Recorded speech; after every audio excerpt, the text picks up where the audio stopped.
Hello everyone, আসসালামু আলাইকুম। আপনারা সবাই কেমন আছেন? আশা করছি ভালো আছেন।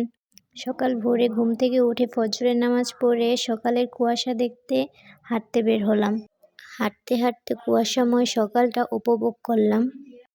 আজকে অনেক বেশি কুয়াশা ছিল, কুয়াশা দিয়ে পুরো রাস্তাটি ঢাকা ছিল।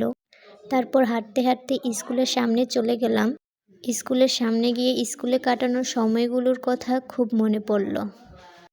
কুয়াশার কারণে আশেপাশে কিছুই দেখা যাচ্ছিল না। স্কুলের সামনে কুকুরছানাগুলো খেলা করছিল। মুরগির ছানাগুলো কি সুন্দর তার মায়ের কাছে বসে আছে। তারপর সকালের নাস্তায় ছিল পরোটা, হালুয়া, ডালভাজি এবং শেষে চা দিয়ে নাস্তাটি কমপ্লিট করলাম।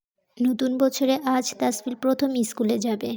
ওকে স্কুলে যাওয়ার জন্য তৈরি হয়ে নিতে বললাম। তাসফিলের বন্ধুরা আমাদের বাসায় এলো, তারপর ওরা একসাথে স্কুলে চলে গেল। তাসফিলকে বিদায় দিয়ে আমি ঘরের কাজগুলো সেরে নিলাম। তারপর দুপুরে রান্নার আয়োজন শুরু করলাম।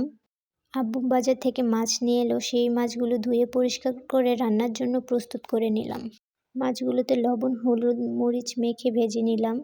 তারপর তরকারিগুলো ভালোভাবে কষিয়ে মাছ তরকারিটি রান্না শেষ করে নিলাম। মাছ তরকারির পাশাপাশি আজকে বক রান্না করব। বকের মাংসটা আজ অনেক ঝাল করে ভুনা করব। আজকে দুপুরের খাবারটা খেয়ে সবাই অনেক প্রশংসা করেছিল। আজকের ব্লগটা এই পর্যন্তই। সবাই আমাদের জন্য দোয়া করবেন আর এস ফ্যামিলি ভিডিওজের পাশেই থাকবেন। ধন্যবাদ।